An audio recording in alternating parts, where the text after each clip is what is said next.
Oggi vediamo come fare per ricoprire i libri di scuola con il metodo classico, quindi con la copertina trasparente, oppure con un metodo che è più veloce e più efficace secondo me, che è più comodo anche, che è quello di utilizzare la carta adesiva plastificata.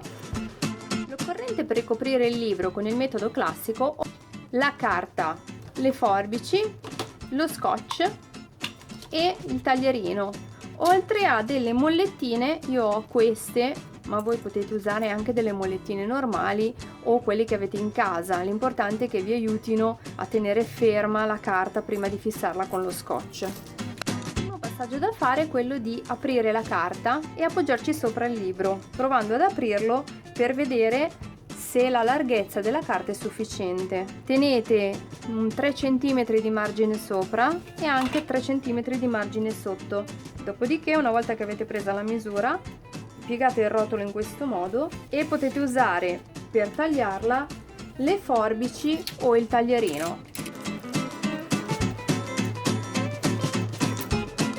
A questo punto fate in questo modo: mettete il libro in mezzo e poi ripiegate la carta trasparente in modo che le due estremità si tocchino e in modo che da una parte e dall'altra ci sia più o meno lo stesso margine. Quindi iniziate a ripiegare il margine, potete anche decidere di tagliarlo.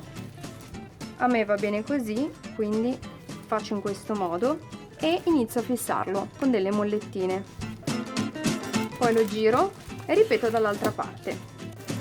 Un'indicazione è quella di non tirare troppo, perché se tirate troppo poi si imbarca la copertina, quindi se lo tirate troppo, vedete, poi rimane così. Fissatelo con un pezzettino di scotch. Andate a tagliare anche il pezzo di carta che rimane sul bordo in questo modo, perché sennò vi darebbe fastidio poi per andare a richiudere all'interno, e ripetete anche dall'altra parte.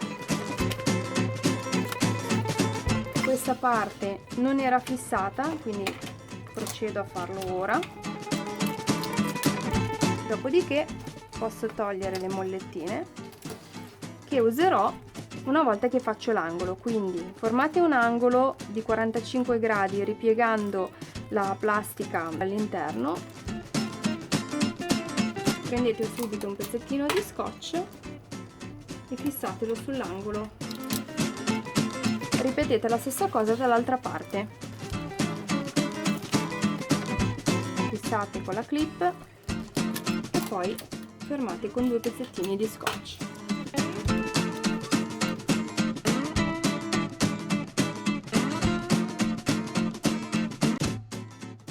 Ricoprire i libri con la carta adesiva plastificata è un procedimento simile a quello che abbiamo già visto prima. Una riga che ci servirà per riuscire a stendere, a far aderire meglio e senza grinze e senza bolle la carta adesiva alla copertina. Iniziamo guardando sempre se la larghezza della carta adesiva è sufficiente per tutto il libro, ma in questo caso, visto che questo è un libro un po' alto, io temo che non sia sufficiente.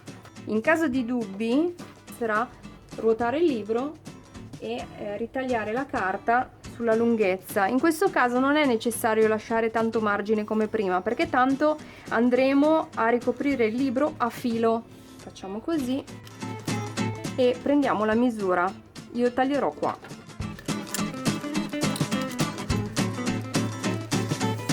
Se tenete la forbice aperta nel modo corretto, vedrete com'è facile tagliare questo tipo di carta semplicemente facendola scorrere. Ora andiamo a prendere anche la misura dell'altezza del libro. Anche in questo caso non è necessario lasciare il margine, che tanto poi andremo a ritagliare. Lasciamo quasi 1 centimetro per sicurezza. Ricordatevi di non buttare via i ritagli di carta adesiva che vi avanza, perché potrete usarli per un sacco di altri progetti, ad esempio per plastificare le etichette personalizzate. C'è anche un trucchetto per sapere se la larghezza della carta adesiva è sufficiente per ricoprire un libro. Io l'ho misurata con un metro da sarto e ho visto che è larga 45 cm. Vediamo se questo libro ci sta. Mettiamo il metro a filo e lo facciamo passare dall'altra parte. Vedete, 43 cm va benissimo, quindi procedo a tagliare la carta adesiva alla misura che mi serve.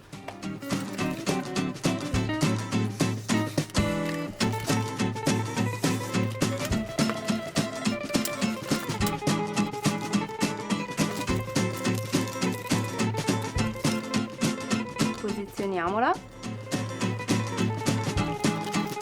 e aiutiamoci sempre con la nostra riga per tirarla bene e appiattirla bene. Ripetete un paio di volte anche nell'altro senso. Se rimangono delle bollicine, poi con pazienza, quando avete finito, potete spostarle fino a che escono, come quando si cambia lo schermo protettivo sul cellulare. Ora facciamo aderire anche il bordo. Partite dal centro, estendetelo con le dita, sentirete che proprio le bolle d'aria che eventualmente sono presenti vengono spinte verso l'esterno, e poi ripetete sul retro il procedimento.